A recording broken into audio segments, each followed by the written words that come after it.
Hello, ladies and gentlemen, and welcome to another episode of the Vobes Show. This is the alternative channel to the Richard Vobes Show because, unfortunately, the Richard Vobes Show seems to have caused a bit of another slap wrist for the old Vobie there. So I'm off, I think, for another week, possibly 2 weeks, who knows.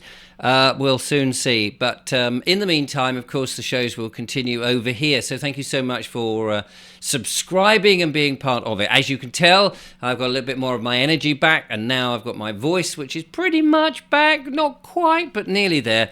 Good enough. Now, today, I want to share something that I've been experimenting with. Of course, you know that we've all been looking for a lawful remedy to various things, and we all know that there is money. There is money held on our birth certificates, is there not? That we've all been bonded. We are the stock, apparently. We are the stock that's been floated up on the stock market, and we've been moved about and sold and bought, and people are making, certain people are making millions on the back of us, the fact that we have sweat equity and that we're forced to go to work and pay taxes and all of that kind of nonsense. However, we can make use of this, and I had cause to experiment with it, and I can now tell you it works. It bloody works, ladies and gentlemen. I want to share that with you because I've been doing these little tests, and I wanted to share it with you when I knew it worked, and now I do. So let me just tell you the story. I want to tell you a story.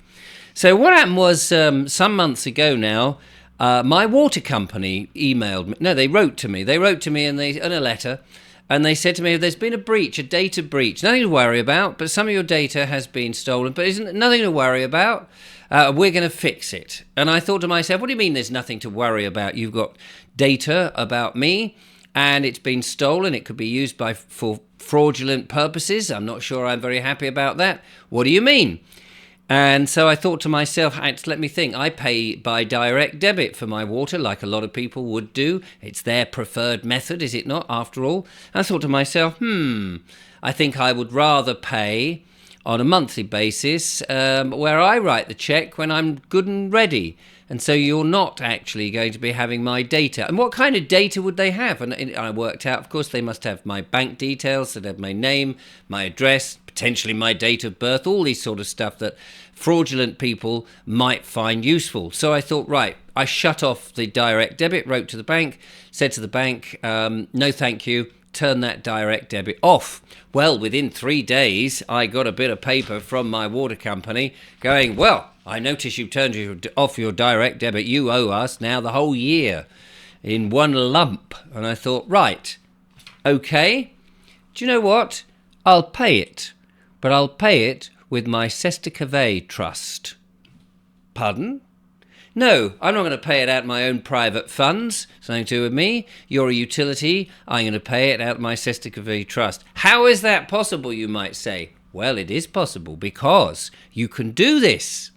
You can do this. So I got the billy-do that came in because it was a bill, and I said, I'll accept this bill, this offer as money, as pound sterling, and now you take it back and settle the account. And I signed it in a specific way. We'll have a look at that in a second. And I sent it off to them, and I never heard anything. For months and months, I never heard anything. And then, only yesterday, when I opened the door, there was some post, and it was another bill from the water company. But it was a fresh bill. They had accepted the previous payment, the settling of the account, and now I had a fresh one for a lot less, and for just the 1 month or 2 months, whatever it was, 3 months I think it was. And I thought, well, I'm blowed. It bloody well worked, and I will do the same on this. And I should probably do the same with my electricity and all other bills. And to be honest with you, I am experimenting with a number of other bills, and I'm waiting to see if they work. And I won't say anything if they until they do, until they work. And I can categorically say to you, this works. Now, your water company may be different to my water company and may not accept it. I'm not saying this is a cast iron thing, but I settled the account out of my Sestacave trust.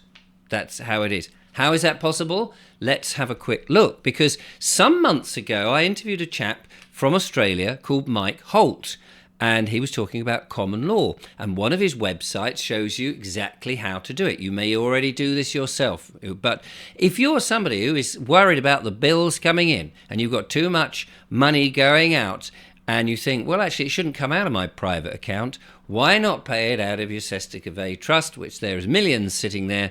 You could just settle the account. You're in credit, you see? You're in credit anyway. So let's see how this works. Here is the website, and I will leave a link in the description. This is pay government and corporate bills with the Sesticave Trust, which I always manage to mispronounce. Make it public knowledge in the workplace. We are actively proving every day using the bills of exchange, and this is how it works. No one needs to pay using your private personal savings out of pocket.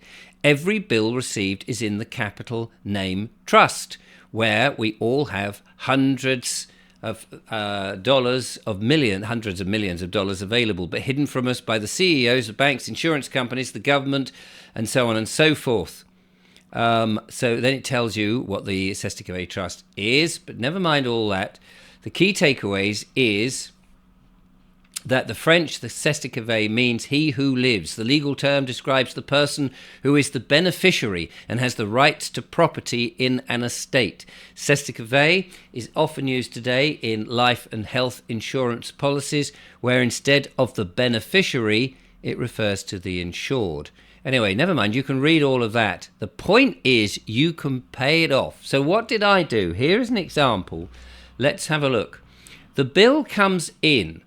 Now, if the bill has, as you can see down the bottom here, a barcode, and often it'll come in as a gyro, as it did with mine, and it has a barcode, that is the number that accesses the Sesticave Trust, you see, so I'm told.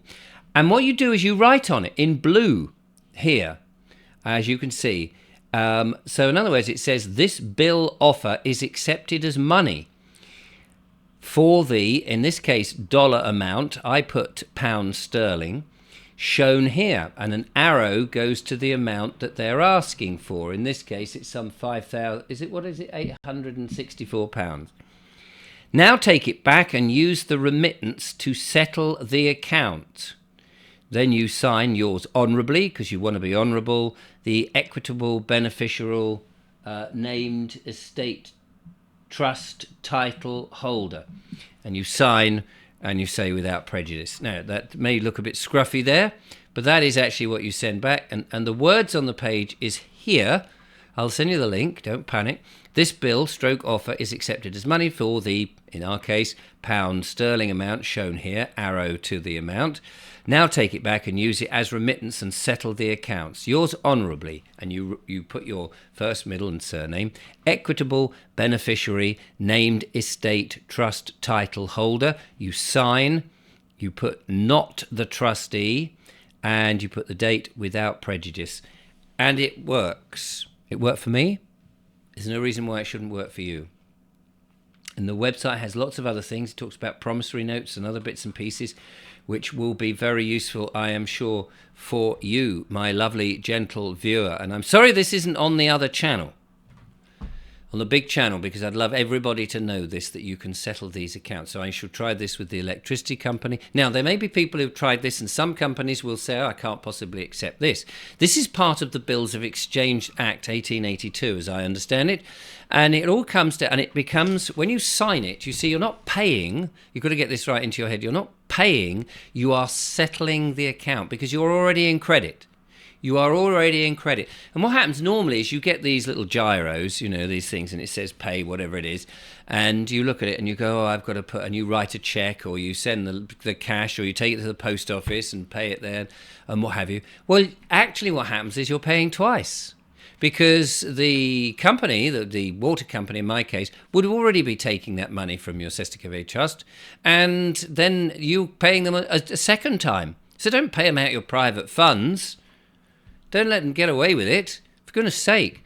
Now, I've learnt this. My God, after 60 bloody years, we could have been doing this. We don't need all these utility bills. We can just pay it out of the trust. We never set up the trust, bear in mind, we never set up the trust, but we are the beneficial title holder of the trust. We've been talking about this on the channel, on the other channel, for some time. But you can pay your bills this way. What have you got to lose? What have you got to lose? All you do is you write on it in a blue pen. You send it back. Take a photograph as evidence that you have done that, and so that you can prove it. Send it by registered post, so that they know that you've got a record of sending it. Because ultimately, if they come back and say we won't accept it, this is when you sign it, it's become a financial instrument. Your signature is what makes it money. This is what people don't really seem to understand. It's your signature is what makes that money. Same with the mortgage. The minute that you sign that mortgage agreement, you have created, let's say you've gone into the bank and you've said, please can I borrow £500,000 for this lovely house? And they look at your credit and whatever, and they say, yeah, okay then. And they give you a piece of paper with words on it, and they say, just sign here and sign there, and then we can give you the money. Well, actually, what's happened is you've just created the money. You created the money with your signature. And in fact, what you've done is you've deposited the money into your account. They put the numbers in, but you have just created the money and deposited it into your bank account. They then pretend they're loaning you the money and then ask you to pay your own money back to them with interest over 20, 30 years. It's a scam. It is a scam, the mortgage thing. Well, anyway, you know about that, I'm sure. So I would certainly challenge them and say, I've just created you £500,000. In fact, I'm going to charge you. I am going to charge you. Now, you should do it that way. But anyway, that's off the point. The point is, look at this document, this website. You can pay off your bills. Now, some of them won't say, oh, I don't accept this. When you say, well, it's a financial instrument, you could take them to court. Because the thing is, ultimately, it's a promissory note. And ultimately, you would have to go, the courts would have to go against precedent. Lord Denning said that all cash, promissory notes rather, should be treated as cash. That is in law. They cannot take you cannot dispute that this financial instrument is a financial instrument. They won't have it in court because the whole thing would come tumbling down. Because then it would be a question of whether this financial instrument is as valid as this financial instrument that you have in your pocket called a promissory note, which looks like this. Because if that is then deemed not to be worth anything, which of course it's not worth anything, it's just what we believe it to be, then of course the whole system will come tumbling down. Check it out. Good luck. Let me know how you get on, and if you've already been doing this, I would love to know. Until the next time, thank you for watching.